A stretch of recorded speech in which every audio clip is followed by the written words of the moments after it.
A very good morning to you and welcome to another exciting Future of Media online event, proudly put together by the good folks at reinvent and our amazing sponsors. If you're new here, let me fill you in on what happens every single month. On this here very platform, we get industry experts across various media, marketing, and digital disciplines in for a conversation that will hopefully help you plan better for success by sharing their creative best practices. I'm Sia Sangweni, again, very honored to be your master of ceremonies and moderator this morning. Now, in this hour, we'll be having a conversation that will answer this question: will a hyper-competitive world create instability in the advertising market? I'm sure there's a lot to get into in this, and I'm sure you also have a lot to add in this conversation as well. So I'm really looking forward to this conversation. I love getting to chat about things like this, and more especially love the fact that we have great partners who are able to make it happen. So a big thank you goes out to not only Arena Events and Arena Holdings, but TBWA South Africa, the Media Shop, and Time Bank for being extraordinary partners in this conversation. So a little later on, I'll be able to introduce and welcome my panelists who will get the opportunity to really share their absolute pearls of wisdom. But you'll also get the opportunity to engage with them and interact with them, share your questions and comments as the conversation goes on. But on the note of engagement, actually, we'd love to also get your take on our polls that we are running this morning. Now, we have two polls. The first poll question is: did you collaborate more during the past 2 years? Now, option 1 is yes, and option 2 is no. And then the second poll question is: now that life is getting back to some state of normality, do you foresee your collaborations slowing down or actually continuing to gain momentum? Option 1 is slowing down and option 2 is gaining momentum. Now, both those polls will be popping up on your screen, or actually rather in the live chat, so you can also interact with them. So with that said, let's get straight into our discussion. There's a lot to get into, so we'll be squeezing all of this and so much more in the next hour. Let's examine exactly what the collaborative marketing space has looked like since 2020 and how to expect business models to evolve further in 2022. Now, without wasting any more time, I'd like to introduce my panelists. First up, he's a global strategy partner at Wavemaker Worldwide. Good morning, it's Sean Frizzell. Good morning, Sean, how are you? Hi, Sia. Hi, everyone. I'm well, thanks, and you? Fantastic. Thank you so much for being part of this morning's conversation. Our next panelist is co-founder and strategic head at Have You Heard? It's Ryan McFadden. Good morning, Ryan. How are you? Morning, Sia. I'm well, thank you. Fantastic stuff. Thank you so much for being part of this conversation. And then we also have General Manager at AMA Media Agency. It's Tumelo Motingwe. Good morning, Tumelo. How are you? Good, thanks. Good, thanks. Fantastic stuff. And then last but definitely not least, she's the CEO at Joe Public Media. It's Tanya Schroeder. Good morning, Tanya. How are you? Schroeder. Good morning, Tanya. Thanks. Tomato. Morning, everyone, from a rather chilly Cape Town. Look, it might be chilly, but with a background like that, we don't really feel bad for you, okay?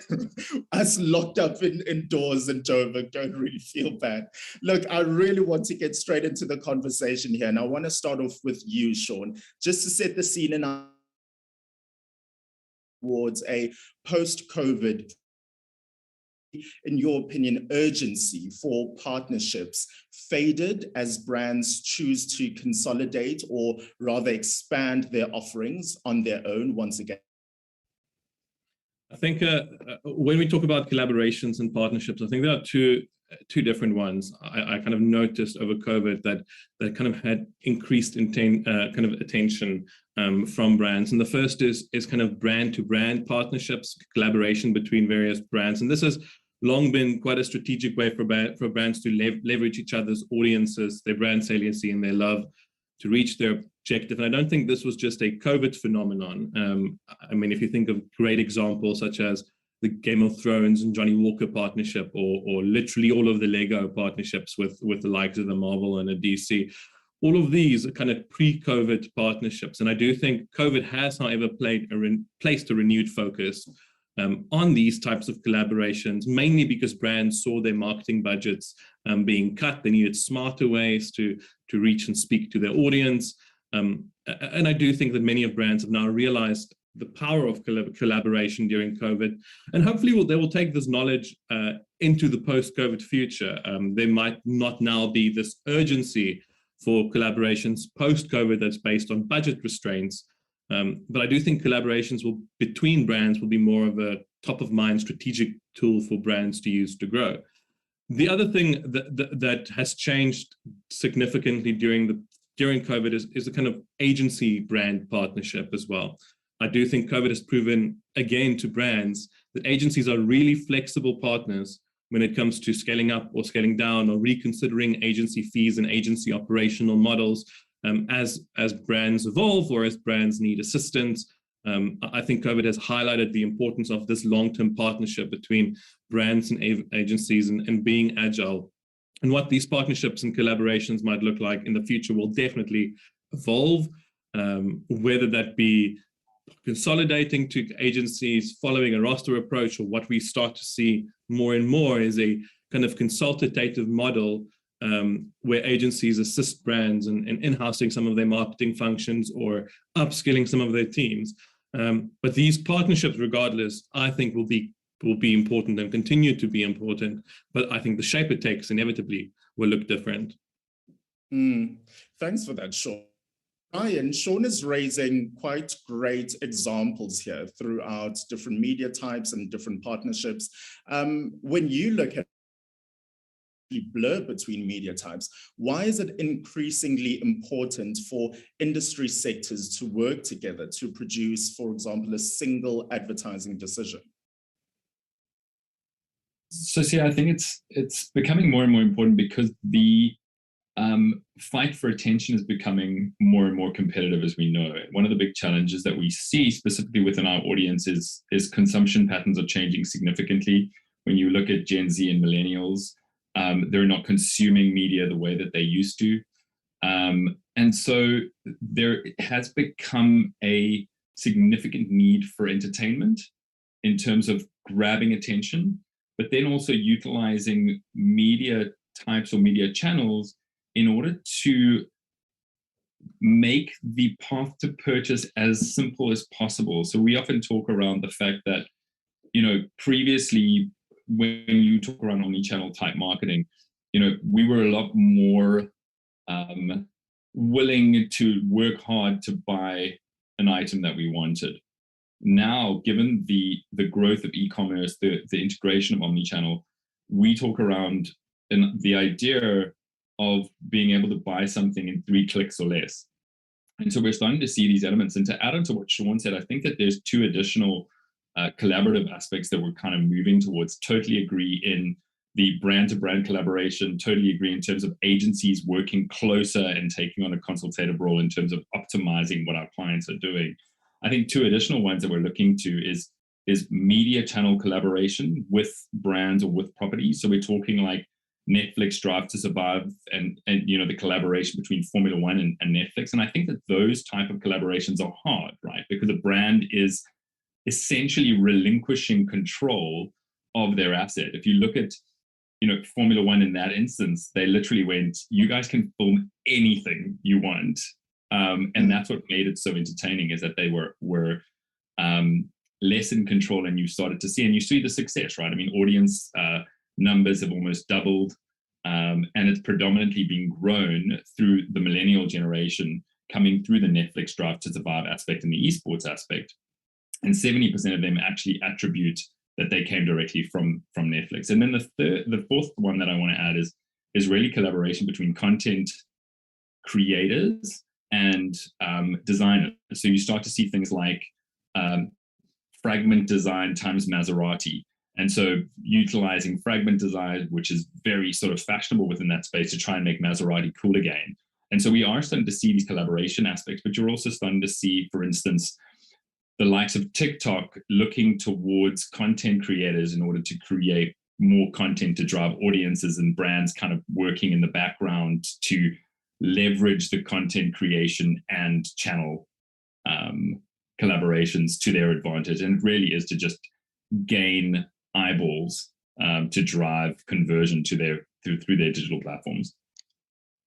Yeah, in this space as well, we're seeing a lot of great innovation coming from these partnerships, as you're saying. So look, Ryan, I'll be the first to say I have no cooking clue what happens in sports sometimes, but watching something like the F1 series on Netflix, really it draws you in, and that is how you grow new audiences. So spot on there. Dumelo, benefits do you see from brands who have successfully come together to achieve a common goal and to drive business success? Exactly, actually, what Ryan was hinting at, I suppose. Yeah, 100%. I mean, a lot of I think the points that Sean and Ryan raised are essentially, they speak to three of the major benefits that I think are coming through just from hearing the guys' points. There's a lot of synergy benefits that happen from brands working together, and this is specifically because you have these brands coming together in a way that allows them to leverage off of each other's strengths, right? And also what that sort of offshoots into is them being able to cross-pollinate between ideas, audiences, and ultimately that sort of cross-pollination drives business growth and helps businesses reach their objectives, right? As well, from a benefits perspective, what you're seeing through these collaborations is just a different ways for brands to communicate in terms of the attention aspect, right? So showing up differently from what consumers would be used to seeing, and living basically in an attention economy. Given the fact that we're all here and that's what we're discussing, it becomes such a powerful tool to enable you to grab your audience's attention when you show up in a way that's one, innovative because of the cross-pollination of ideas, and two, also allows the space for the brand to interact with audiences that they previously couldn't speak to through these collaborations. So yeah, I think for me those are the two big ones, and as well there are a number of cost synergies depending on how these things are modeled. For example, so from a partnership perspective, it does allow for a little bit of savings to occur depending on how these deals are set up in the background.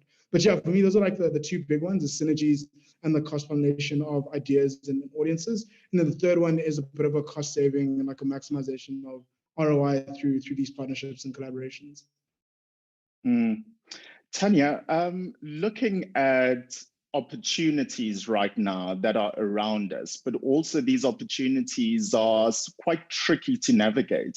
When you think of the recent floods in KZN, when you look at the war in Europe and other global socio-economic and environmental situations, how do you think brands should react and work together during these tough times? I think firstly, if we look at what's happened since the pandemic and the role that brands play, and just how tough it is actually, gone are the days where you could just put a logo on something and just sell a product. You're so integrated into politics, into socioeconomic things. So I think what was very interesting, and in posing that question, we did some work for a client recently, and I think many of us have heard about purpose-driven companies. I think it's been around for a while, but I think this is the time that statement or that positioning or that value is really, really being tested in South Africa and across the world. And I was working with Laurent, a very, very smart guy, heads up strategy at Joe Public, and there was a slide that he put up, and it actually really shifted even my version of the role that brands play. And there was something specifically that he said that, that brands are moving from what he referred to as a shareholder model. Money makes the world go round, but they're shifting to what he referred to as a stakeholder model. And that really, for me, encompasses what purpose-led companies are about. And he referred to something called the triple bottom line, where it involves profit, people, and the planet. And just what a fundamental shift big companies have to make, big global companies have to make. And it really is a difference in thinking and the way we communicate. So greater unity and consistency. I think we're all talking around collaboration. If you go onto any brand website, I don't think any brand can totally shift climate or sustainability, so all of us are in it together. So that aspect of unity, and we talk collaboration, to be always on. So it's not only talking about your brand, but to be always on and purpose-led and adding to what the world is doing and what politics are doing. And then I think really for brands or marketers, and we talk about C-suite, but the role that a marketer plays is pivotal in terms of actually making very quick, fast decisions. So I think just a really wonderful way to look at it. I think what's also the pressure points in South Africa is obviously we have big things happening globally that are influencing us, but really for brands to be involved in local agendas, from where we are with electricity to where we are with, natural disasters in KZN. Sean, there are always creative ways to solve problems and develop new ideas and collaboration. Do you have an example or two of a time where you worked hand in hand with a partner or a brand or a media owner to really problem solve? Yeah, I mean, I think that's, as everyone on this call's day job is to problem solve through partners and collaboration, right? I think that's what makes us all. Sean, I love that you said that, and then everyone let out a sigh of relief and nodding like, yes. I do. Before I go into the example, I just want to kind of echo Tanya's point, which I think is great. Brands don't have the luxury anymore these days of not being politically involved. You kind of saw the backlash that happened when the brands who decided not to pull out of Russia recently got a massive backlash. So being politically neutral these days is also being politically involved, is also having a say. And that's a complete different, very complex discussion for us to navigate. But I just thought it was, I think, quite super relevant as we talk about partnerships these days. But yeah, I mean, looking at how do you solve creative problems through partnerships, I recently worked on a kind of big mobile operator, and as a media agency, with this continued talk about the demise of the cookie and the rise of the attention economy and how we have to fight more to get relevant information to relevant people out there, we know we have to be a lot smarter about how we use first-party data to activate media campaigns, but also to segment and understand our audiences, all of these things. And mobile operators, I think, are one of the companies that sit on such a wealth of data for us to be able to use. But like most companies who sit on a wealth of data, they usually sit in quite a bunch of different silos across different departments, and not having a single source of truth, which makes everything quite difficult, from tracking sales conversions to opt-out compliance. All of these things, segmentation is quite difficult if you have a lot of data and none of it is being pulled together in a smart way. And knowing this would be quite crucial for us as the media agency. We proposed leading a project slightly out of our comfort zone with a bunch of different departments and partners to try and develop this bespoke database for the brand over the course of a few months, and building kind of bridges across the silos, getting one source of truth, enabling segmentation, activation, and tracking. In essence, all of these things, which usually sound very boring, but do make media campaigns 5 times as effective. But this kind of process required a quite close partnerships with multiple stakeholders, and a lot of them in various disciplines, and a lot of them sitting outside of the marketing sphere. And I think working with people that's not in marketing isn't always easy, because we don't speak the same language and we don't use the same jargon. And we do love our jargon in marketing. It's like 90% the reason why we're in marketing is being able to use words that no one else cares about. But I think more and more marketing teams are getting closer to people and teams outside of marketing, such as data, IT, and compliance. And that partnership through this project I saw was even more important. If we don't start to bring different parts of the business together, it's a lot more difficult to try and do something that sounds as easy as having a single source of first-party data to activate a campaign. Great points there. You are right, Sean. And look, you can say that with sounding pretty impressive with your great marketing jargon that we won't judge you for.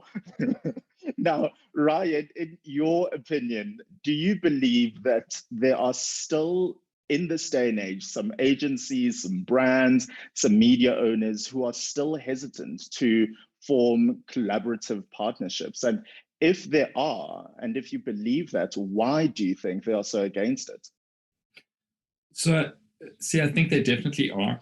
I think one of the biggest challenges whenever we start to see collaborative conversations happening is a level of hesitancy to relinquish control of the brand.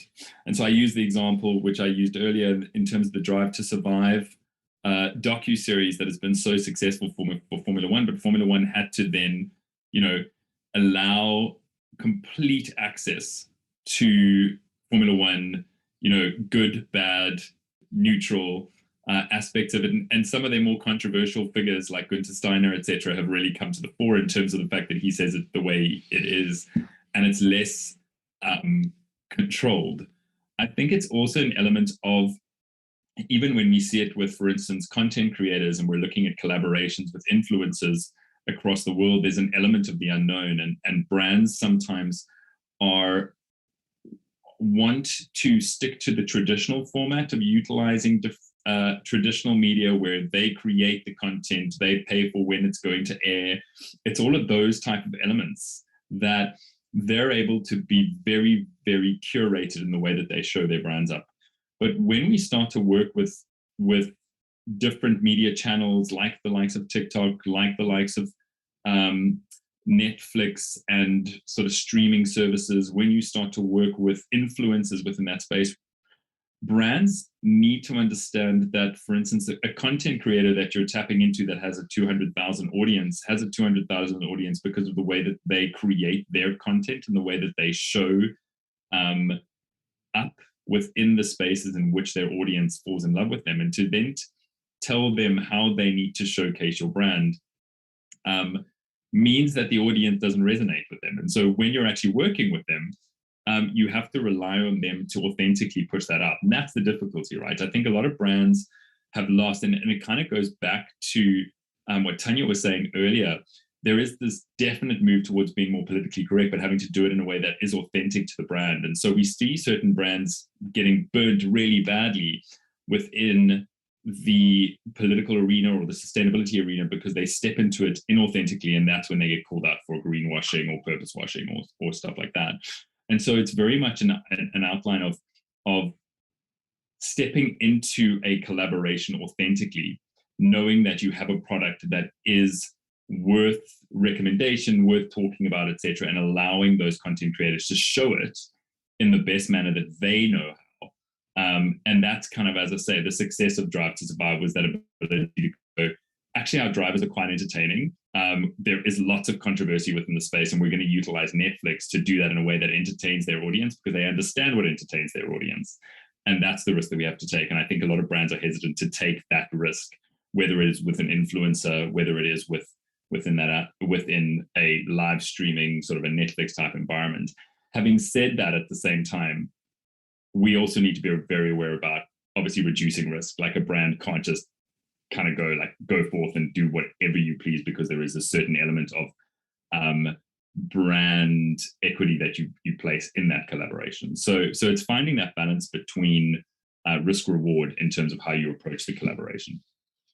And, as we have this conversation, I just want to remind you, wherever you're watching us from, you can feel free to send through your questions and your comments to ask our panelists if you want to add into the conversation, because I want to jump onto a comment that we received from an audience member. Ryan, this sort of ties into something that you said a little earlier. It's slightly veering off our topic on collaboration largely, but it's not necessarily hesitation rather against collaboration, but I think it's just overall hesitation because of the pressure of the role and the work that a lot of us have to do. Because someone writes here, so not only do we have the attention span of goldfish, but we now need to get the consumer in 3 clicks or less.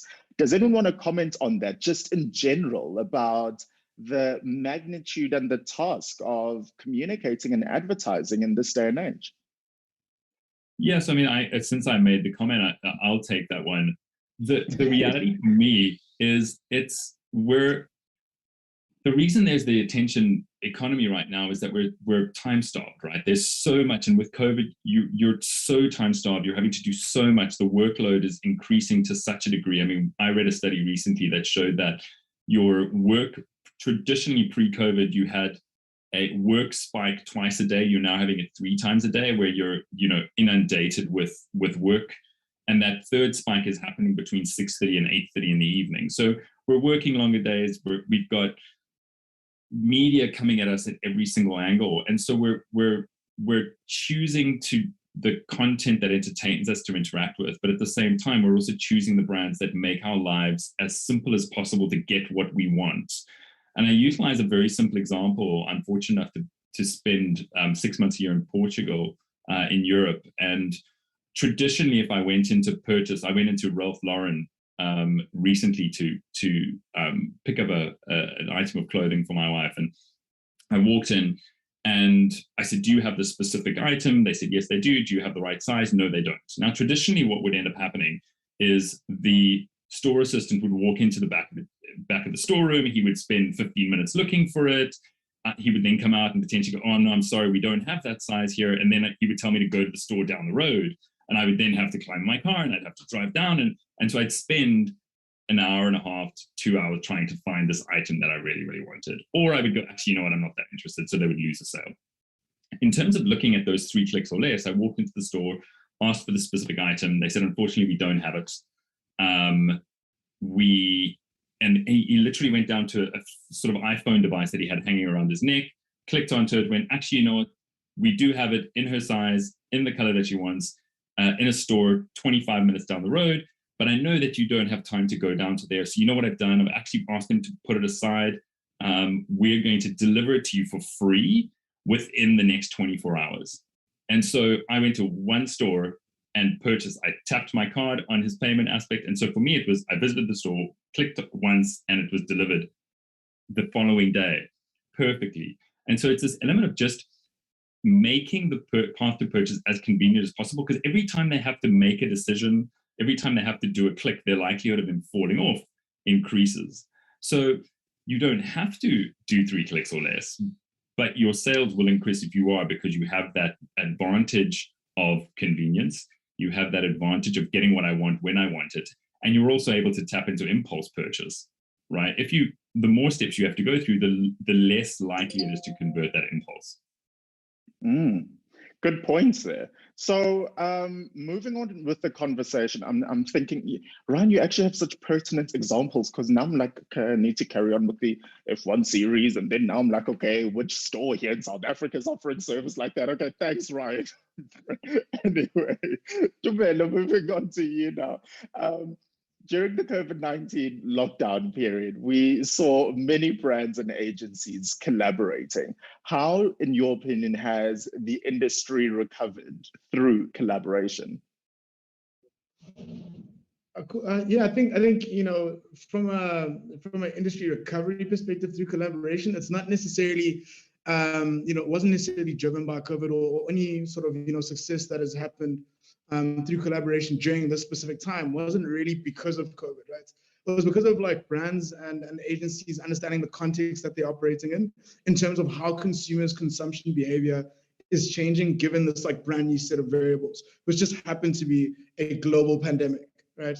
So I think from a collaboration standpoint, essentially, it's the understanding of the new variables that we're working with, how your audiences are reacting to those variables, and then understanding what does your brand actually mean to them within this context, and how do you make yourself relevantly communicate to them given this sort of understanding of where they are now, that they're changing, the content that they're spending their time with, that they're fully aware that your marketing budget is now what they have to like deal with when they're scrolling on their timelines forever, because you're shoving down content essentially on their timelines and down their throats, essentially.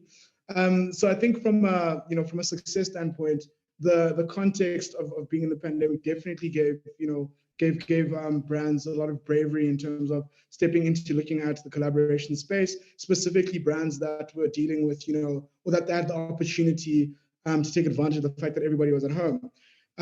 Like one example that I really like around this is Crocs, and the fact that they really started booming throughout this entire pandemic, because when everybody's sitting at home, your usual, flip-flops, slops, slides, thong slippers, they don't really cut it after you've been wearing them for like 6-7 months, So Crocs has this opportunity now that people are looking for comfort to go from a shoe that virtually nobody is really thinking about from a cultural relevance and pop culture standpoint, to collaborating with your Nicki Minaj's, your Post Malone's, and then introducing customization to the actual shoe. And that then propels them into the conversation of culturally relevant brands and essentially step changes, how people, one, view Crocs, and two, people's, consideration around buying them. And three, it allowed them access into this audience of people who are, who were like hyper engaged with the people of influence that they used and collaborated with throughout it. So I think the collaboration standpoint of it definitely helps with, bringing brand success and also, step changing brands. But insofar as, completely being COVID completely needing recovery through collaboration, it's not necessarily that. It's just that understanding, the power of the context of what was happening during COVID and understanding how to leverage that really gave brands a lot of growth during the period. So that's my opinion on that one. Yeah, spot on with that opinion, actually. Tanya, you cannot be here and not allow me to sing your praises. So excuse me, and I need to get this off my chest. Miss Financial Mail at Focus 2021 Partnership of the Year winner. There we go. So congratulations to you and the team. With that said and done, no pressure, but how do you ensure your campaigns resonate with the consumers and get buy-in from the client? Okay, firstly, I can take no credit. I joined 9 months ago, but yes, absolutely. I think what Joe Public has pulled off is incredible. I think there's some key things, and even, in posing that question, I remember sitting with my grandmother and she spoke around the success to a great marriage, and it certainly wasn't love at the top. It was all about shared values and mutual trust. So I think everyone will attest to that being really, really, really key. I think the one thing that all of us have realized during the pandemic is a true partnership is only really tested in bad times. Good times, we're high-fiving, we're whooping in bars and having great times. But I think partnerships that survived over this pandemic will hopefully survive for a really, really long time. And I think that is very much a huge principle in terms of Joe Public. And the partnership has also been, I think, with all our clients, it has to be mutual. It's got to be great for you and it's got to be great for the client. So in any work that we do, although, money probably sits at the center of things, I think if you put it at the forefront, you lose sight of a lot of things. And I think the one thing that Joe Public did in their entry, or said in their entry, which for me is really, really powerful, is that they treated every brief as an opportunity to renew a partnership vow. So with any client that comes in, with any brief that comes in, I think you really look at it as a renewal, as an opportunity to do great work. I love that. Please repeat that again, Tanya. They treated every partnership. Each brief is an opportunity to renew our partnership vows. Powerful words. And I'm going to be quoting that at least 3 more times today. I think it's words to live by in any partnership. Definitely. So here's a bit of a provocative question that we got from our audience, and I want to throw it out to our panelists. Maybe 2 of you can answer this. Someone is asking here, what is the worst and the best thing brand collaboration has done for you? Jeez. Anyone feel like they want to tackle that first? I'll add to it, and I think particularly looking at collaboration in the pandemic. So if we looked, we had clients that physically could not operate. Doors were closed. There was absolutely no business coming in, and I think when you look at that from, I don't think any of us imagined getting a phone call where a client said, "Literally, I close my doors tomorrow, and I'm unable to pay you." So that for me is, with any kind of collaboration, because it really is about the good and the bad. So we then made a decision. It was a client that had been with us for many years, and we said, you know what, you've been with us, I think it was 15 years, and we're not sure how long this is going to last, but we're here for you. We continue to service them. We negotiated free airtime because they didn't have budget when they were about to reopen up their doors. And I think in that, the great thing is how willing, and I know there's another question later around media owner relationships and partnerships, but how willing media owners were to give away free airtime to help a rather large client operate again. So that for me was really just a beautiful story during the pandemic. That's really, really powerful. Anyone else have an example of the worst and the best thing brand collaboration has done for you? No worries. Let's move on. Sean, here's a question for you. I'd like to know from your perspective, how should media and creative agencies, together with media owners, work collaboratively to assist their various clients? I do just want to say, I really like that kind of vow metaphor that Tanya used there. I'm going to definitely use it on my own partner every time I ask him a favor. Look at this as an opportunity to renew your vows to me. Yes. Great tactic. Please take out the trash. It's an opportunity to renew your vows to me. But on media agencies and creative agencies, listen, I think clients are now more aware than ever how important it is to have a team that moves together, that doesn't feel disconnected, that's not consistently competing for each other's business, which is the reality sometimes in those relationships. And I think this is evident when you also look at the amount of pitch consolidations that's been happening globally, where brands are actively looking for one team, an integrated solution.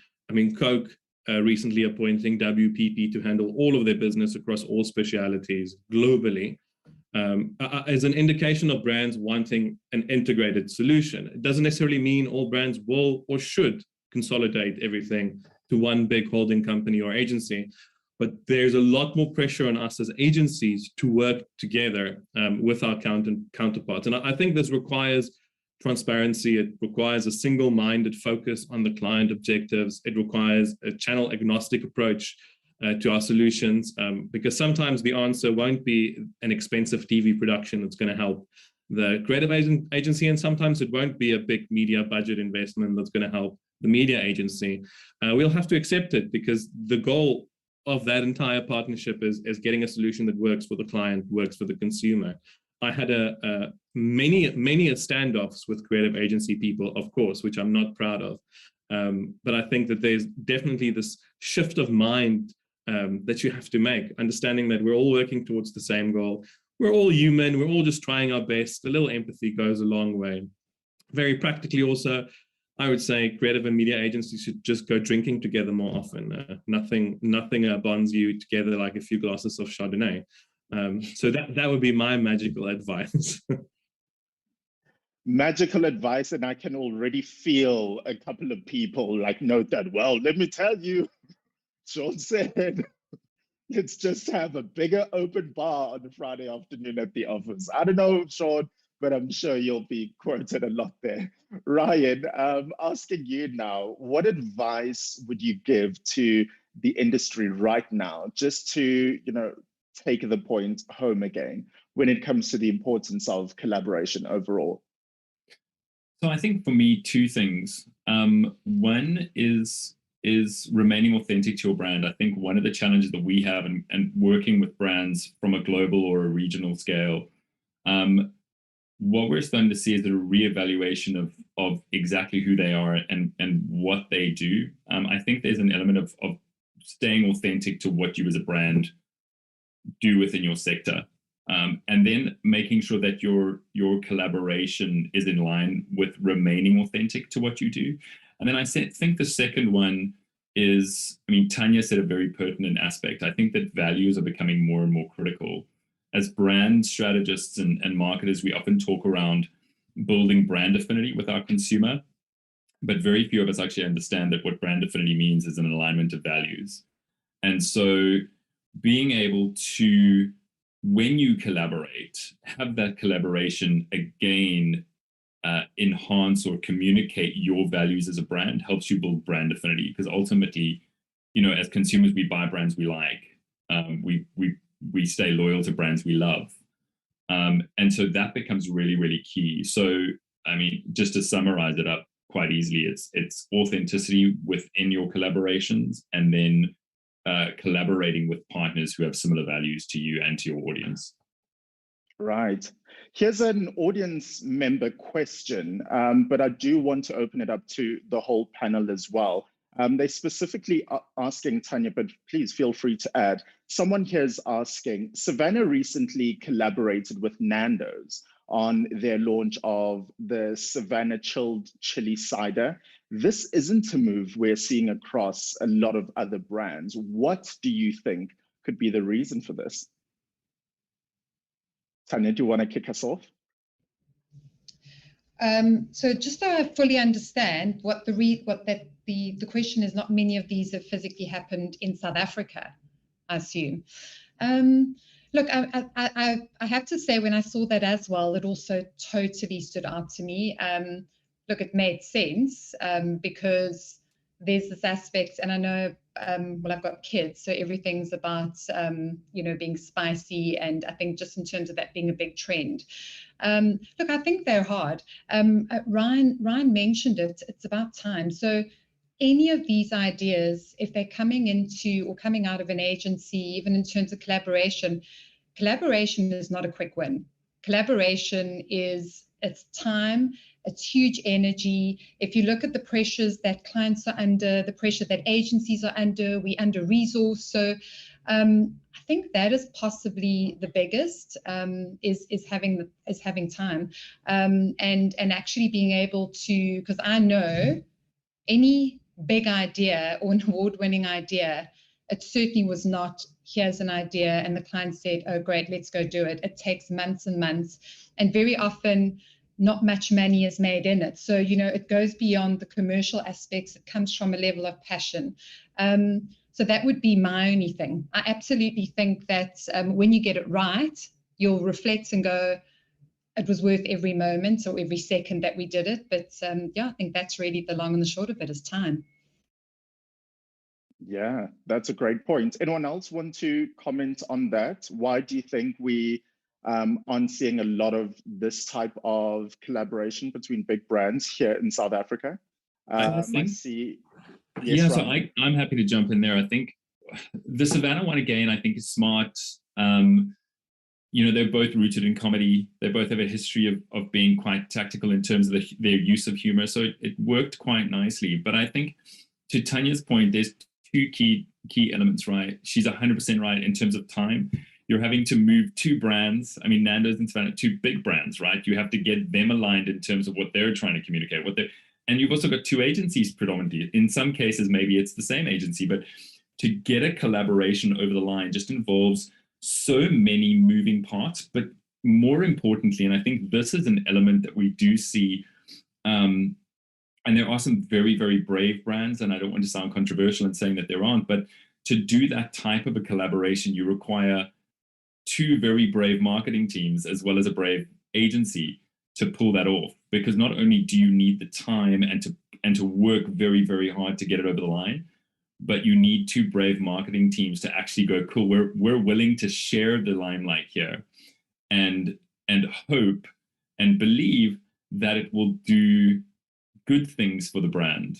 And so sometimes there is that element, and it's an interesting, I was told when I was quite young by a marketer, a global marketer, who said, one thing you have to remember is that bravery involves risk, and nobody ever got fired for keeping the status quo.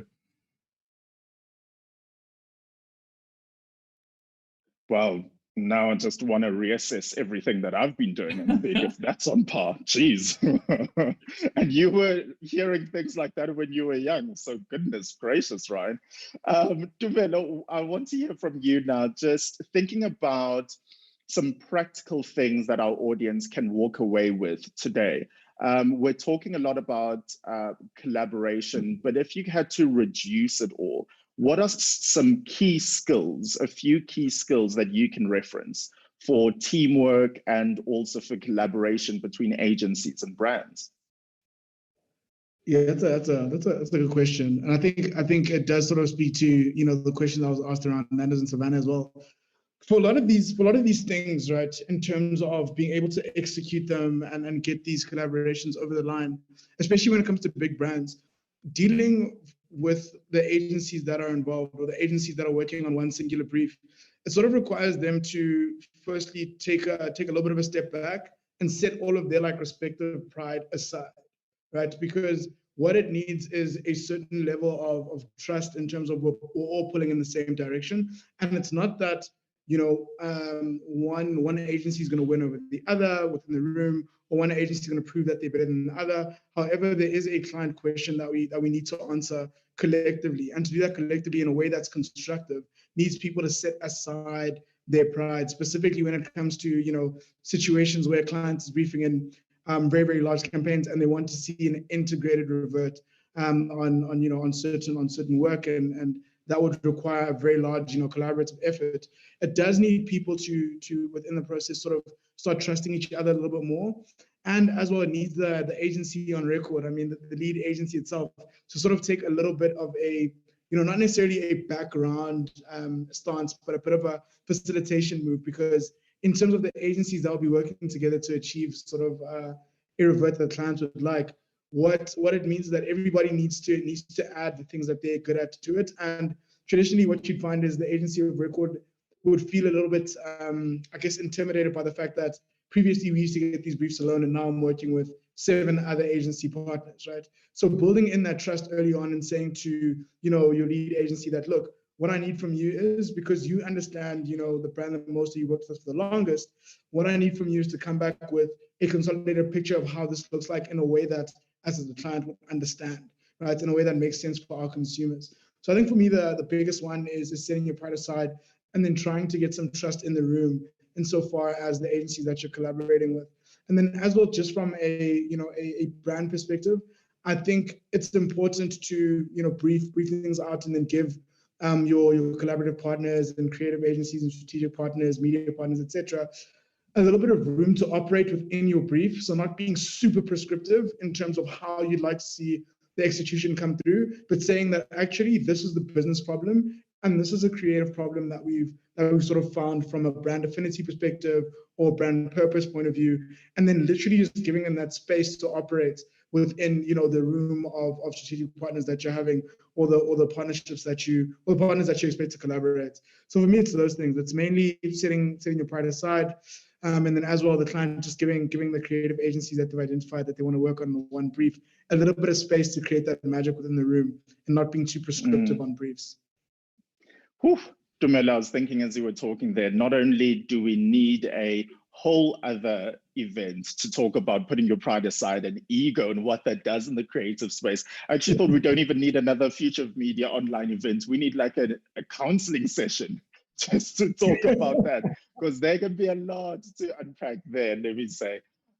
Tanya, here's a question for you now. Considering the need to win customers and gain their trust amid increasing competition is, quite frankly, a major challenge for most companies. Now, because of this, customer experience is growing in importance as a key differentiator to attract and retain customers, particularly in a very tough economy. From your perspective, how do you see media owners and agents working with brands to provide that kind of customer experience that will make them truly stand out? Firstly, I just have to share a little giggle. I have a 12-year-old, and while all this is going on and we're talking about, real things, my daughter phoning incessantly and messaging going, I need data. And I keep declining and then proceeds to tell me how rude I am. And I'm going, I'm on a live call. But oh my word, Anyway, that's the world we live in, our kids and the need for data. I will stand up for your 12-year-old. That is a need, Tanya. It's a need. The world is ending if there's no data. And there's another point, I think, Tamela, when we talk about pride, I think, and even in the media world, we refer to it as passion.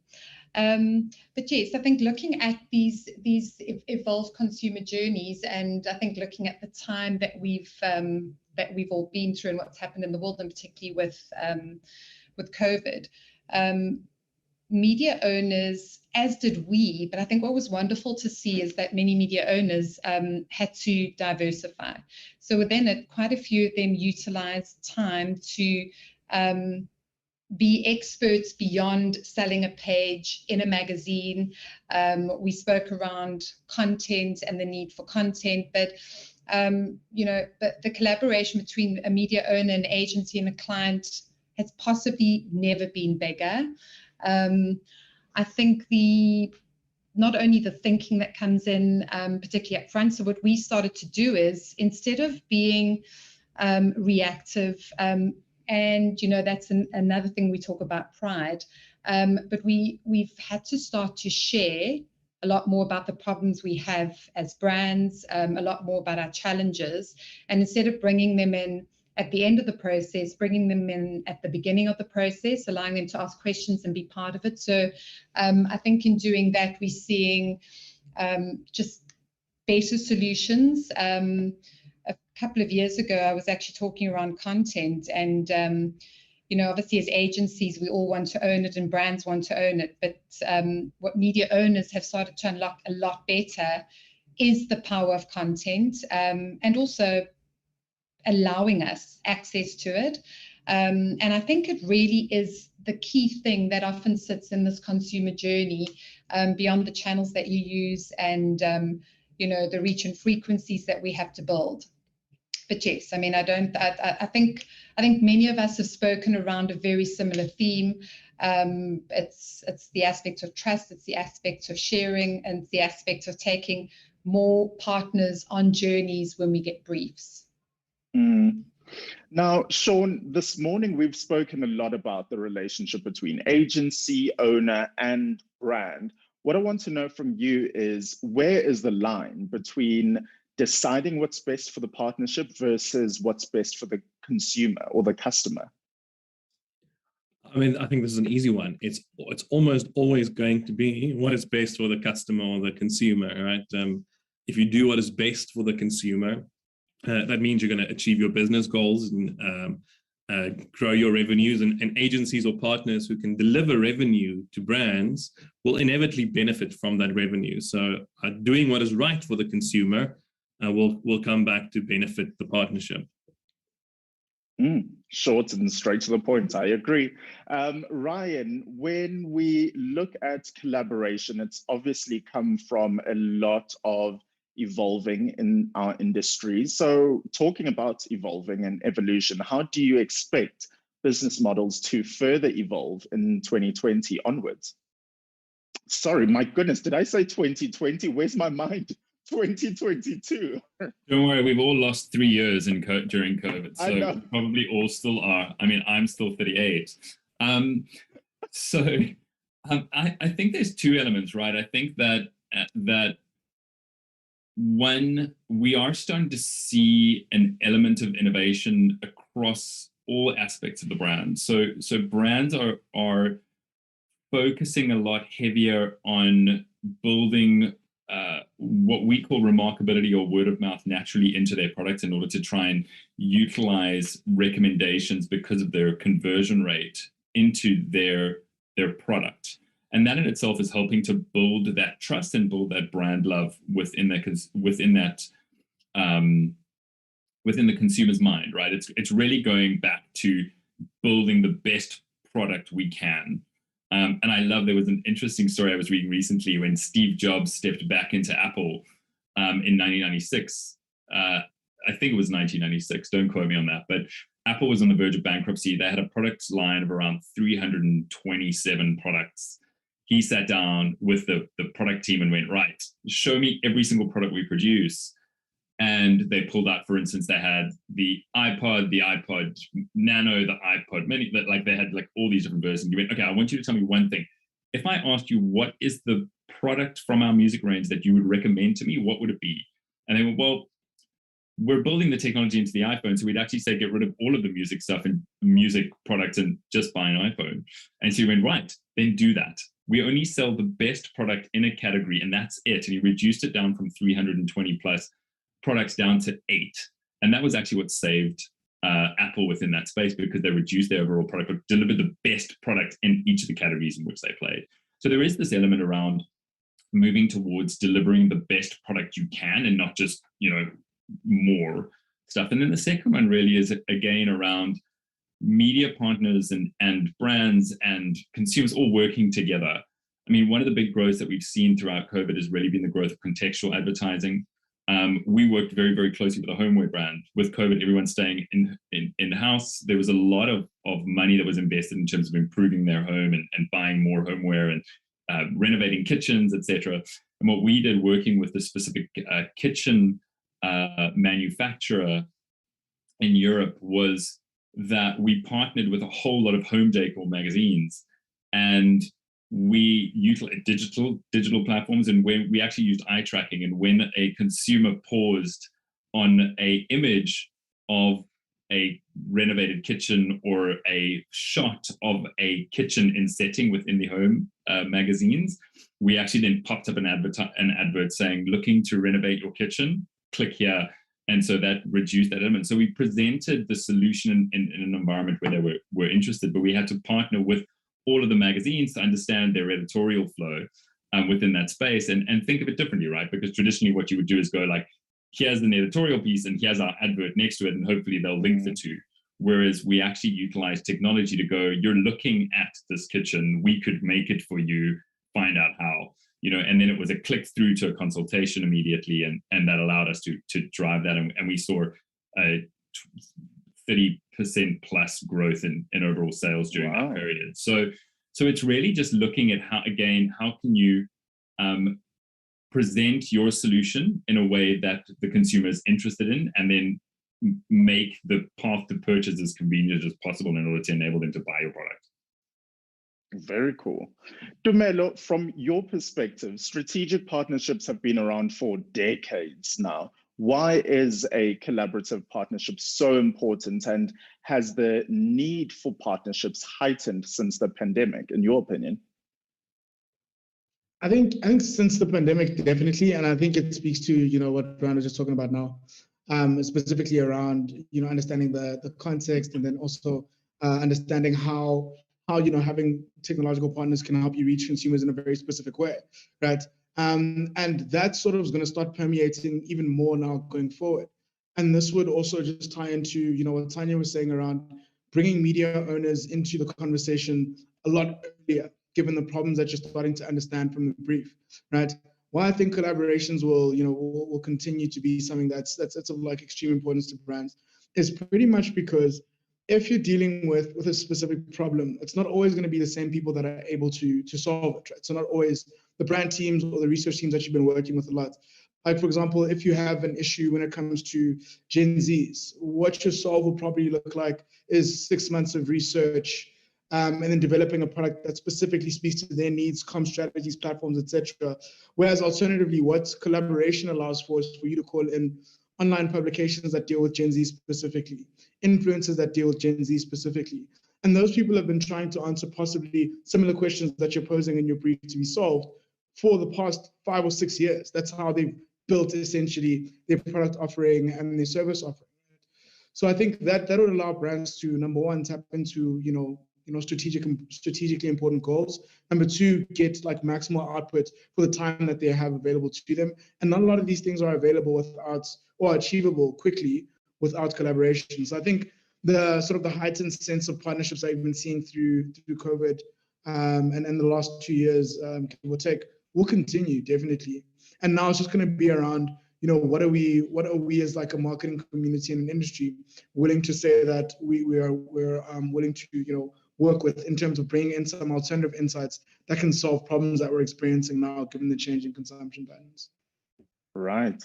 So in the last few minutes of our conversation this morning, in wrapping up, Tanya, I'd like to know from you, why is relationship building an essential component of successful buying and selling of advertising space? Well, I think if you look at the role the media owner plays in a media agency in a client's life, it is number one. I think from my perspective, whenever I speak to my team, and listen, if the media owners on the call, I know probably some of you are going to say, but you don't always answer my emails. But I think the ethos of just a key relationship in good and bad, listening, hearing, relationships that go beyond just a great discount and a great deal, because that in essence is almost a hygiene factor for a client coming into an agency. I think the relationship has gone to what I mentioned in the previous question around bringing media owners in earlier to help solve problems, bring beautiful creative ideas to life, and that we all just collaborate more.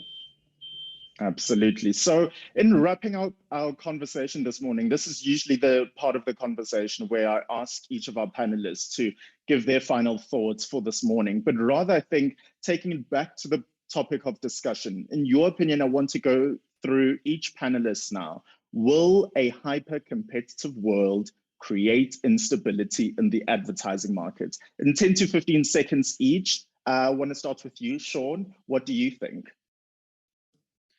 I think the advertising market has been through a lot over kind of since the start of it, and I think it always manages to reinvent itself. And I think we're at a crucial period now, coming out of COVID lightly, having kind of the worst inflation in decades, having a war in Europe, stuff that really impacts how brands operate and how agencies need to act. And I think agencies will inevitably need to reinvent themselves in this period and rethink the role they play.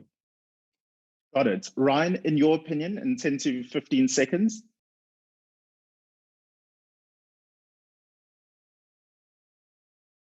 Sorry, I was on mute there. So I don't think it'll necessarily create instability. I believe that it will lead to disruption through innovation. Oh, another little quote that we need to go back and reflect on, courtesy of Ryan there. Dumelo, 10 to 15 seconds, in your opinion? No, it won't create instability. It will just need agencies to relook at how they built themselves, essentially, to respond to what the market needs. But instability, okay. No. Change, definitely. Okay. And then, Tanya, you have the last word, in your opinion? I think fully aligned. I think some key things: reinvention, fluidity, collaboration, and for me, always opportunity. Fantastic. Well, just like that, this morning's conversation comes to a close. Thank you so much for being a part of it. Thank you so much for engaging with us. We hope this was everything you needed and so much more in this morning's conversation. Will a hyper-competitive world create instability in the advertising market? This was live stream, and if you want to catch up on the conversation, or better yet, share it with your network, you can do so by going onto the Future of Media website and also social media pages. The link will be up there. You can share galore. Now, in wrapping things up, we asked you to engage with our polls. We asked you 2 poll questions, and the first was, now that life is getting back to a state of normality, do you foresee your collaboration slowing down or continuing to gain momentum? An overwhelming 90% of you said yes to gaining momentum, and only 10% of you said you see collaboration actually slowing down. And then our second poll question was, did you collaborate more during the past 2 years? And that was actually, interestingly enough, a split down the middle, 50% each. 50% said yes, 50% said no. So that was very, very interesting. Thank you very much for engaging with us. Thank you so much to our panelists for being part of this morning's conversation.